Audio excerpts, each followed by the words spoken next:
Halo SSM, sekali lagi apa kabar? Senang ketemu lagi ya. Mudah-mudahan dalam keadaan sehat walafiat. Terus ciayo ya, terus semangat ya. Hari ini banyak orang bertanya apa kabar. Nah, apa kabar ini sekarang berbeda dengan hari-hari biasa ya. Situasi coronavirus COVID-19 ya membuat seorang sekarang pertanyaan apa kabar menjadi begitu bermakna ya. Bukan seperti basa-basi, tetapi sekarang ini bisa melihat arti maknanya apa kabar gitu ya. Berharap semuanya dalam keadaan, dalam kabar yang sangat baik ya. Jadi kita berharap semuanya dalam keadaan baik.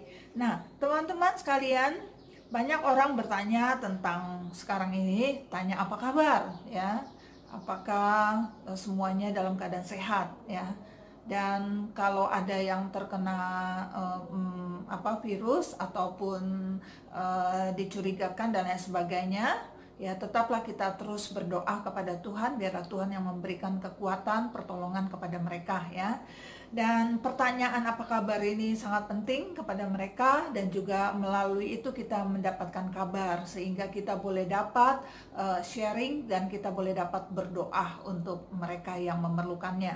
Dan pertanyaan apa kabar, dan di samping itu ada beberapa teman-teman saudara-saudara kita di Indonesia itu yang banyak kehilangan pekerjaan pada saat sekarang ini, karena mereka ada beberapa yang pekerjaannya itu harian atau mingguan ya, yang bulanan aja pekerjaannya yang digajinya bulanan. Kadang-kadang sekarang ini ada beberapa yang dirumahkan ataupun work from home, itu biasa mereka dapat gaji bulanan ya. Ada beberapa yang toko, kerja di toko tutup, yang punya toko ya, itu pun susah juga, nggak ada penghasilan. Dan ada yang tukang gojek dan lain sebagainya, mereka juga untuk pendapatannya agak sulit sekali ya. Jadi kadang-kadang juga ada pertanyaan apa kabar, selalu diikutin bagaimana ya selanjutnya ya, makanan cukup apa tidak, karena di Indonesia kita ini terutama daerah-daerah yang ini kita yang minim ya, itu masih mereka agak kesulitan karena mereka tidak boleh pergi keluar dan dibatasin dan lain sebagainya, sehingga mereka sulit untuk mendapatkan makanan untuk sehari demi sehari. Dan kadang-kadang kita bertanya juga apakah ada makanan begitu ya. Makanya sekarang banyak gereja-gereja ataupun teman-teman yang punya uang lebih gitu, yang dikasih rezeki lebih, mereka ada memberikan sembako, memberikan makan ataupun sumbangan-sumbangan yang diperlukan. Pertanyaan tentang makanan ya. Jadi ini adalah sangat penting untuk mereka untuk melanjutkan kehidupan mereka sehari-hari ya. Dan pada hari ini memang kita akan lanjut bicarakan soal makanan ya. Tapi sebelumnya kita sama-sama berdoa dulu. Yuk, mari kita berdoa dulu ya. Bapa dalam surga, Tuhan terima kasih. Kami bersyukur pada hari ini kami akan merenungkan firman Tuhan. Kami bersyukur, kami serahkan teman-teman kami yang masih ada di Malaysia, ataupun mereka yang sudah balik ke tempat yang lain, ataupun mereka yang berada dimanapun mereka berada. Tuhan kiranya berkati mereka Tuhan, bahwa Tuhan senantiasa pimpin, Tuhan senantiasa menolong, Tuhan senantiasa menghibur, memberikan kekuatan pertolongan. Terima kasih Tuhan, kami serahkan waktu ke depan ini ke dalam tangan Tuhan. Dalam nama Tuhan Yesus Kristus kami bersyukur dan kami berdoa, amin. Oke, pada hari ini pertanyaannya yang tadi ya, ada orang tanya apa kabar, dan dilanjutkan dengan makanan cukup apa enggak, apakah ada makanan dan lain sebagainya. Waktu situasi dalam keadaan seperti ini memang perlu bagaimana kita orang yang mempunyai lebih bisa memberikan sumbangsinya, bisa sharing ya, bisa memberikan sedikit rezeki kepada mereka yang memerlukan, yang membutuhkannya. Nah, pertanyaan ini ataupun situasi ini mirip-mirip ya dengan satu situasi yang berada di dalam Alkitab pada saat kebangkitan Tuhan Yesus ya. Nah, mereka berada di dalam satu ruangan ya, terus tiba-tiba Tuhan Yesus muncul ya. Terus apa yang terjadi pada saat mereka muncul ya? Mereka muncul dalam keadaan mereka dalam keadaan takut dan bingung ya, dan tiba-tiba Tuhan Yesus muncul pula. dan dia ada melakukan ada menanyakan sesuatu, pertanyaannya mirip ya. Mari kita baca dari Lukas pasal yang ke-24 ya. Lukas pasal 24 ayat yang ke-41 ya, 41 ya. Oke. Lukas pasal 24 ayat yang ke-41. Dan ketika mereka belum percaya karena girangnya dan masih heran, berkatalah ia kepada mereka, "Adakah padamu makanan di sini?" Ya, pertanyaannya yang diulang ya. Adakah padamu makanan di sini? Adakah padamu makanan di sini? Oke, pertanyaan Tuhan Yesus kepada murid-muridnya yang pada saat itu sedang berkumpul di dalam satu rumah ya. Ini satu pertanyaan yang membuat mereka pecah gitu ya, dalam kebingungan ya. Mereka lagi dalam keadaan takut, dalam keadaan bingung ya. Jadi dalam situasi, suasana di dalam rumah itu yang mencekam, sama mencekamnya situasi corona ya. Kebanyakan mereka diam di dalam rumah, mereka keluar pada takut begitu ya. Nah, situasi kebangkitan Tuhan Yesus mereka juga pada takut keluar ya. Tapi bukan virus corona, tetapi karena pemimpin dari pemimpinnya, yaitu Yesus Kristus yang sudah mati di kayu salib dan mayatnya sudah hilang. Nah, sekarang mereka semua berdiam, tidak tahu apa yang harus mereka perbuat. Mereka diam-diam di dalam ruangan, di dalam rumah salah satu jemaat ya. Dan dalam bahasa Betawi kita bisa lihat dan bisa katakan begini, lo orang ada makanan nggak? Lo orang ada makanan nggak? Ya, ini pertanyaan yang diutarakan oleh Tuhan Yesus kepada mereka yang memecahkan suasana ya. Jadi pertanyaan ini ya, kita harus bertanya juga ya, mengapa Yesus tanyakan makanan ya? Mengapa Tuhan Yesus menanyakan tentang makanan ya? Jadi apakah Yesus ya mau ngecek aja, iseng gitu kan? Dia baru bangkit ya dari kubur ya, terus kemudian iseng, dia mau ngisengin murid-murid ya. Jadi iseng aja nanyain, siapa tahu mereka nggak punya atau mereka mau dikasih sembako gitu. Seperti sekarang ini kan banyak orang memberikan sembako, kalau orang nggak ada makanan dikasih sembako ya, untuk mereka supaya mereka bisa melanjutkan hidup ya.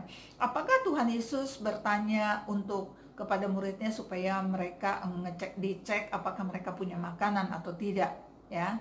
Bukan ya, mereka bukan seperti itu. Pertanyaan Tuhan Yesus tujuannya bukan ke situ. Apakah Tuhan Yesus itu lapar banget gitu ya, sehingga dia perlu makanan? Dan kemudian kita juga tahu kalau Tuhan Yesus berapa hari tidak makan ya. Dia di dalam kubur aja 3 hari ya, 3 hari, belum 1 hari 2 hari sebelumnya dia sudah disidang, terus disiksa bolak-balik sampai dia menderita di kayu salib ya, sudah tidak makan lagi ya. Dan betapa sengsaranya Tuhan Yesus itu, sehingga pada saat dia bangkit, dia menanyakan makanan, apakah dia lapar ya, apakah dia lapar? Ternyata bukan ya, bukan lapar ya.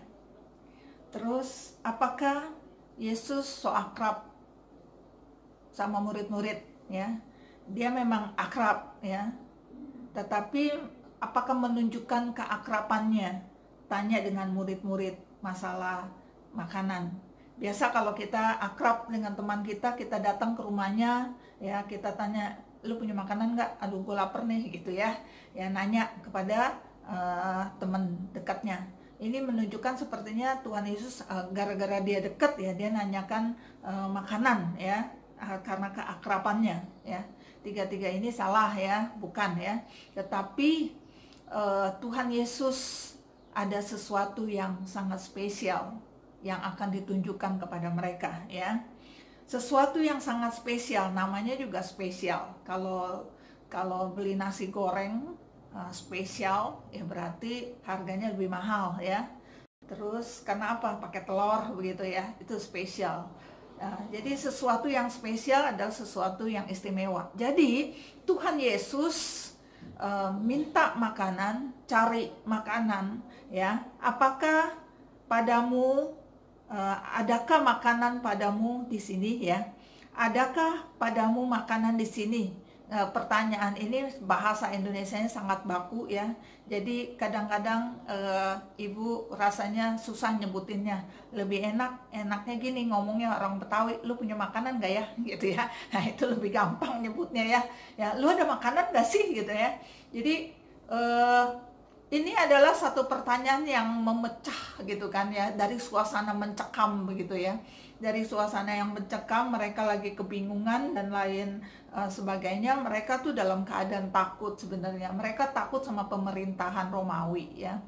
Nah, mungkin mereka takut kena aniaya, ya, penganiayaan akan berlanjut mungkin, ya. Ataupun mereka sangat kesulitan, ya, menjadi seorang murid Tuhan Yesus, ya. Dan mereka berdiam di dalam satu rumah, ya, di dalam satu rumah, dan di dalam rumah itu pintu semua terkunci. Jadi kalau ada orang mau masuk, jadi harus ketok-ketok dulu begitu, ya. Lalu tiba-tiba nggak ada ketok pintu, ya, tidak ada knock lagi. Tiba-tiba datang, ya, sesosok tubuh, ya, yang sepertinya menakutkan dan berbeda sekali, ya. Apakah ini siapa gitu kan? Apakah sepertinya Tuhan, seperti Tuhan Yesus, tetapi kayaknya bukan, dibilang bukan tapi iya gitu. Tapi tiba-tiba dia memberikan damai sejahtera bagi kamu, ya. Tetapi mereka masih dalam keadaan terkejut, mereka masih dalam keadaan ketakutan, ya. Mereka dalam keadaan ketakutan.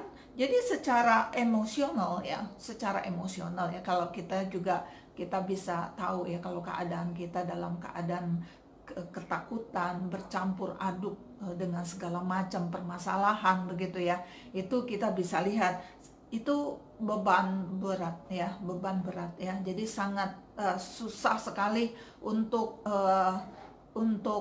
melakukan segala sesuatu. Yang ada kebanyakan orang hanya bengong gitu kan. Nah, murid-murid ini juga dalam keadaan bengong begitu kan. Dalam keadaan bengong karena tekanan berat, keberatan, seperti kalau kita handphone atau keberatan gitu, banyak itu loading terus, ya, karena apa? Berat begitu untuk bebannya. Jadi muter tapi nggak jalan-jalan. Nah, seperti murid Tuhan Yesus pada saat itu juga semua begitu, semuanya nge-loading, ya. Jadi perlu diapain? Perlu di-refresh, ya. Perlu di-refresh lagi, perlu diulang lagi, ya, dari awal, ya, dicariin sesuatu. Nah, jadi Tuhan Yesus itu dia bertanya kepada murid-muridnya, lo orang ada makanan nggak sih gitu kan. Jadi ini adalah sesuatu untuk refresh, ya. Nge-refresh daripada murid-murid yang lagi loading, ya. Yang takut, ya. Dan kemudian terkejut, ya, dan suasananya mencekam begitu kan. Tiba-tiba ada suara, lu punya makanan nggak sih gitu kan, ya. Oh iya, pas semua teman-teman yang ada di dalam situ cari, ada yang ke dapur, ada dicari di atas meja, mungkin, ya, itu kita imajinasi aja, ya. Ternyata karena itu sudah malam, mereka sudah selesai makan, nggak ada makanan yang lain, tinggal ikan. Nah, orang Yahudi itu biasanya terutama ini tinggal mereka itu banyak nelayan, ya, mereka banyaknya ikan, ya. Jadi makanan ikan tuh kadang suka ada sisa 1, 2, 3 begitu, ya, ikan. Nah, ikan yang masih ada sisa, ya, nasi jangan dibilang, ya, nggak ada nasi, ya, mereka makannya pakai roti pun udah habis begitu, ya. Jadi cuman adanya ikan. Jadi Tuhan Yesus makan ikan, ya, nggak apa-apa deh gitu, ya, ya. nggak apa-apa dikasih ikan juga diambil aja begitu. Karena tujuannya itu bukan sebenarnya bukan untuk makan, tetapi ada untuk merefresh ya. Jadi untuk supaya mereka jangan loading, supaya mereka jangan bengong begitu ya. Jadi tanya, lu ada makanan nggak begitu ya. Nah ini yang terjadi. Yang kedua adalah Tuhan Yesus adalah apa maksudnya, ini adalah time-nya ya, waktunya untuk show off ya, untuk menunjukkan ya bahwa dia ini adalah 100% manusia ya. Manusia kan cari makanan ya, ini saya loh, ini bukan hantu ya. Jadi pada saat itu mereka bingung, ini Tuhan bukan, ini bilang Tuhan bukan, dibilang enggak ya kok kayak Tuhan begitu ya. Jadi mereka dalam keadaan bingung. Nah pada saat itu dengan pertanyaan seperti ini adalah dia ingin menunjukkan ya. Jadi ikan itu diambil dan kemudian dimakan di hadapan mereka. Ini untuk membuktikan bahwa dia adalah Tuhan ya, bahwa dia adalah manusia. Manusia butuh makanan jasmani begitu ya, butuh makanan jasmani dan dimakan di hadapan mereka ya. Jadi makanan ini dimakan untuk menunjukkan kepada mereka, bisa makan ikan. Ini loh, saya bukan hantu, saya ini Tuhan ya. Saya ini Tuhan yang sudah bangkit ya. Tuhan Yesus yang sudah bangkit ya. Jadi 100% Tuhan juga, karena manusia itu mati nggak bisa bangkit seperti apa yang Tuhan Yesus lakukan ya. Jadi Yesus bangkit pada hari yang ketiga sesuai apa dengan khotbah yang lalu, yaitu sesuai dengan apa yang dia katakan ya, apa yang sesuai yang difirmankannya. Jadi ini keren kan. Jadi ini adalah sesuatu yang membuat kita takjub. Kita sekarang ini ya bangga ya. Ibu sendiri rasa bangga punya Tuhan Yesus itu. Dia adalah Tuhan yang hidup ya, bukan Tuhan yang mati, bangkit pada hari yang ketiga ya, dan kemudian menebus dosa kita. Dia mati itu untuk menebus dosa kita, dan dia ini adalah Allah yang hidup. Keren loh ya, keren banget Tuhan itu ya, bisa makan ikan ya, bangkit, masuk dalam tembok ya, tiba-tiba keluar dari tembok ya, mungkin temboknya bukan begini ya, mereka rumahnya kebanyakan dari batu-batu begitu ya. Nah, ini kebanyakan batako ya, mirip-mirip lah ya. Nah jadi bisa keluar dari tembok dan kemudian bisa makan ikan. Kok aneh ya, secara roh dia bisa keluar dan masuk tanpa terhalang oleh tembok, oleh ruangan. Tetapi dia menunjukkan tangannya kepada murid, ini loh aku, rabahlah. Hantu itu tidak bertulang.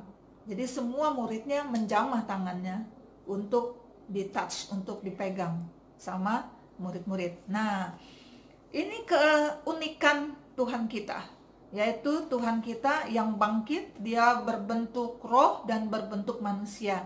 Yang kita bisa katakan dia 100% manusia, 100% Tuhan. 100% manusia, dia bisa makan ikan sama seperti murid-murid yang lain. Terus bisa ditouch tangannya ya, bisa disentuh.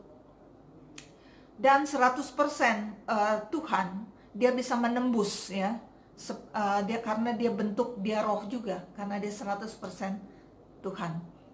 Bagaimana bisa imagine? Kita nggak bisa karena otak kita terbatas. Itu adalah keunikan Tuhan kita. Kita bersyukur kepada Tuhan, Tuhan yang luar biasa ya.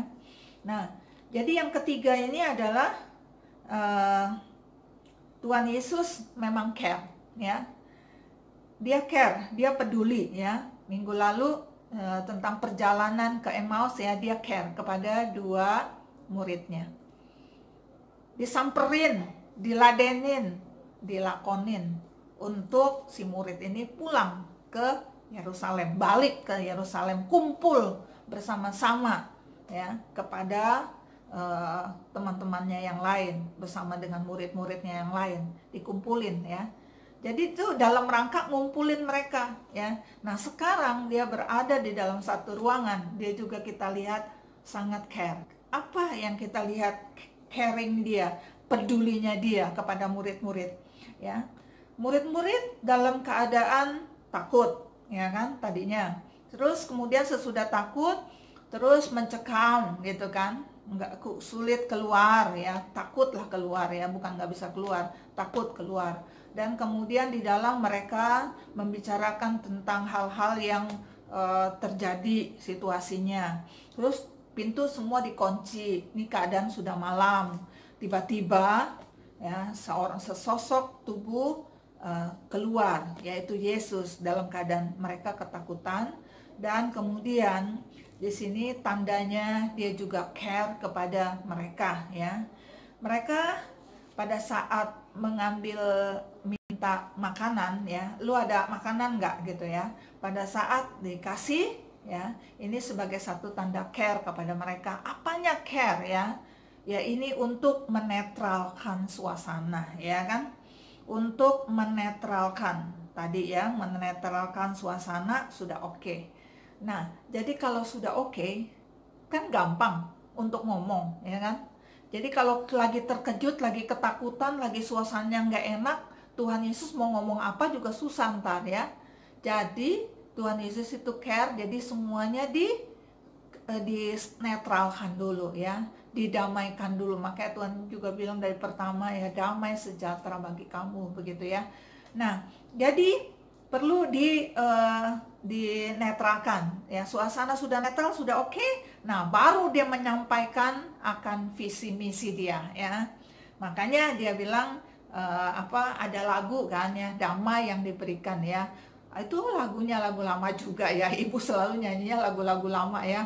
Oke, ya, ada lagu lama nih, ya. Lagu mulai dari mamanya ibu punya mama. Nah, lagunya, ya.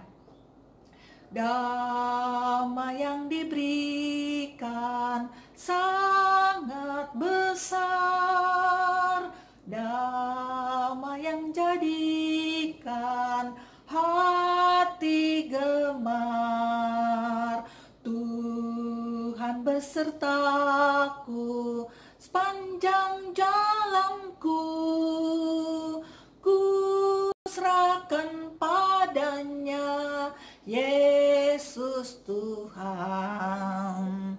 Damai yang diberikan sangat besar, damai yang jadikan hati gemar. Tuhan besertaku sepanjang jalanku, ku serahkan padanya, Yesus Tuhan, ya. Damai yang diberikan dari Tuhan, ya, biarlah akan memimpin kita sepanjang jalan kita, ya. Tuhan sudah memberikan damai sejahtera kepada murid-murid, itu adalah caringnya daripada Tuhan kepada murid-murid, pedulinya dia kepada murid-murid, ya. Jadi setelah hatinya damai, setelah dia tenang, setelah oke, barulah Tuhan Yesus mulai mengajar, ya. Bukan hanya mengajar, tetapi sebenarnya memberikan ulangan, ya. Memberikan ulangan kepada mereka, review, ya, review kepada mereka, ya. Review tentang apa? Tentang apa yang sudah diajarkan, ya. Banyak murid-murid yang lupa apa yang diajarkan Tuhan Yesus, lupa, nggak ngeh gitu kan. Makanya direview lagi, diingatkan lagi, begitu, ya. Ayat 44 sampai dengan ayat 49, ya. 44 sampai dengan 49 dari Lukas yang sama, ya, Lukas 24. Lukas 24 ayat 44 sampai dengan 49, ya. Ibu akan bacakan. Ia berkata kepada mereka, inilah perkataanku yang telah kukatakan kepadamu ketika aku masih bersama-sama dengan kamu, yakni bahwa harus digenapi semua yang ada tertulis tentang aku dalam kitab Taurat Musa dan kitab Nabi-Nabi dan kitab Mazmur. Lalu ia membuka pikiran mereka sehingga mereka mengerti kitab suci. Katanya kepada mereka, ada tertulis demikian, Mesias harus menderita dan bangkit dari antara orang mati pada hari yang ketiga. Dan lagi dalam namanya berita tentang pertobatan dan pengampunan dosa harus disampaikan kepada segala bangsa, mulai dari Yerusalem. Kamu adalah saksi dari semuanya ini, dan aku akan mengirim kepadamu apa yang dijanjikan Bapakku. Tetapi kamu harus tinggal di dalam kota ini, sampai kamu diperlengkapi dengan kekuasaan dari tempat tinggi. Ya, inilah pengajaran daripada Tuhan Yesus di salah satu rumah jemaat pada saat kebangkitan hari Minggu pertama. Ya, jadi kita terus-menerus juga belajar, ya. Seperti Tuhan Yesus mengajar kepada murid, dia lupa, nanti diajarin lagi. Nah, yang penting kita jangan terpisah, kita hubungan jangan terputus dengan Tuhan, sehingga Tuhan mengulangi lagi, ya. Karena kita manusia kadang-kadang cenderung akan lupa akan segala nasihat-nasihat daripada Tuhan, ya. Jadi perlu direview. Ya, Tuhan Yesus oke, ya. Kadang-kadang kitanya yang tidak oke, ya. Tuhan Yesus, Tuhan Allah Bapa di surga, Tuhan Yesus Kristus dan Roh Kudus itu ketiganya yang esa, yang selalu membantu menolong akan setiap kita. Ya, mereka semua Tuhan itu oke, tetapi seringkali kita manusia, kita ini insan yang lemah, yang seringkali yang terus harus diingatkan. Yang penting pada saat kita diingatkan, kita bilang sie kamsia, thank you, ya, kepada Tuhan untuk segala berkat anugerah Tuhan yang selalu diingatkan kembali, ya, supaya kita jangan keluar daripada jalur Tuhan, ya. Kita terus-menerus harus belajar dan mantap, ya. Kalau mau dengar firman Tuhan, baca firman Tuhan, ataupun dengar khotbah, ataupun kebaktian, ataupun ibadah, ya, kita harus konsentrasi, ya, jangan kacau balau, ya. Kalau kita mau dengerin firman Tuhan, hati kita lagi kacau, kita lagi suasana hati atau suasana tempat pun nggak memadai, ya, itu nanti kita nggak akan dapat apa-apa itu waktu dengerin firman Tuhan, ya. Ya, pada saat kita ibadah mau dengerin firman Tuhan, pada saat kita ke gereja, kita mesti siapin semuanya dong, ya. Hati kita, pikiran, ya, jangan terlalu banyak mikirin yang aneh-aneh, yang lain-lain. Kita kusuk, kita datang kepada Tuhan, sehingga Tuhan waktu berbicara semuanya kita dapat, ya, dapat sesuatu dari Tuhan. Itu yang namanya, ya, kita dapat, mungkin kita dapat nasihat, dapat, ya, pokoknya bless lah dari Tuhan, ya. Tapi kalau kita, ya, nggak persiapkan diri, ya, mau misalnya kalau datang kebaktian, ya, sekarang nih nggak ada kebaktian nih, ya, nggak ada kebaktian secara fisikal, ya, mungkin kita rasa enak, ya. Tetapi sebenarnya adalah mungkin kita harus merefleksi, ya. Mungkin pada saat kita beribadah, mungkin kita tidak menempatkan Tuhan semaksimal mungkin, ya. Kita tidak mengutamakan Tuhan di tempat yang pertama. Kadang-kadang kita sambilan. Kalau sempat saya ke gereja, kalau sempat saya lakukan sesuatu, ya. Nah, makanya ya mungkin Tuhan ini sedang berbicara lah, ya, kepada kita, ya. Ibu nggak bisa ngejudge lah, tapi yang penting Tuhan dalam situasi corona ini adalah Tuhan sedang berbicara kepada kita, ya. Selama ini kita lakukan apa, ya, biarlah introspeksi lah kita masing-masing di hadapan Tuhan, ya. Kalau kita selama ini kita ada salah, kita jangan lupa lah datang kepada Tuhan, ya. Jangan lupa berhadapan dengan Tuhan, biarlah Tuhan yang tolong akan setiap kita, ya. Jadi Tuhan Yesus itu kalau kita mau dengar firman Tuhan, kita jangan lupa, ya, kita jangan lupa untuk selalu berdoa kepada Tuhan, persiapkan diri dengan baik-baik, ya, di hadapan Tuhan, ya. Kita bersyukur mempunyai Tuhan Yesus itu yang pada saat ini kita percaya adalah dia 100% Tuhan, 100% manusia, ya. Itu adalah keunikan Tuhan kita. Yang kedua, kita bersyukur Tuhan Yesus menetralkan suasana apapun yang kita alami pada saat ini. Tuhan mampu menetralkan ya, dari suasana apapun, dalam ketakutan, dalam segala apapun, Tuhan mampu untuk menetralkan suasana di dalam hati kita, dalam situasi yang kita hadapi. Yang ketiga adalah Tuhan selalu ingat care ya, Tuhan selalu care kepada kita dalam segala problem apapun ya. Kita tidak sendirian, kita ada Tuhan ya. You are not alone ya, I am not alone also ya. Ya, kita semua tidak sendiri, kita ada Tuhan ya. Dimanapun kamu berada, ada Tuhan yang selalu menjaga. Ini yang penting bagi kita. Mari kita sama-sama kita berdoa ya. Tuhan Yesus, terima kasih untuk hari ini. Terima kasih untuk renungan singkat. Kiranya Tuhan yang memberkati kami. Berkati ya Bapa, anak-anakmu, SISF mereka berada dimanapun mereka berada. Kiranya Tuhan yang sertai mereka dalam keadaan apapun. Mereka tetap selalu mengutamakan Tuhan, menomorsatukan Tuhan. Karena kami bersyukur Tuhan sudah menolong kami, Tuhan sudah membantu kami, bahkan Tuhan sudah menyelamatkan hidup kami. Engkau sudah mati bagi kami, Engkau menderita bagi kami, bahkan Tuhan pada saat ini kami bersyukur Engkau bangkit bagi kami. Kami bersyukur kami mempunyai Tuhan yang hidup, kami mempunyai Tuhan yang luar biasa. Tuhan terima kasih untuk semuanya ini. Kiranya Tuhan memberkati. Sekali lagi untuk anak-anakmu dimanapun mereka berada, berikanlah kesehatan, kekuatan yang cukup kepada mereka, stamina yang cukup, dan mempunyai pola hidup yang bagus Tuhan. Terima kasih untuk semuanya ini Tuhan. Di dalam nama Tuhan Yesus Kristus kami bersyukur dan kami berdoa. Amin. Oke, SISF, kiranya Tuhan berkati kamu semua ya, dimanapun kalian berada. You are not alone. Ya, I am not alone too ya. Jadi kita punya Tuhan. Oke, bye-bye. Tuhan memberkati kita semuanya. Bye.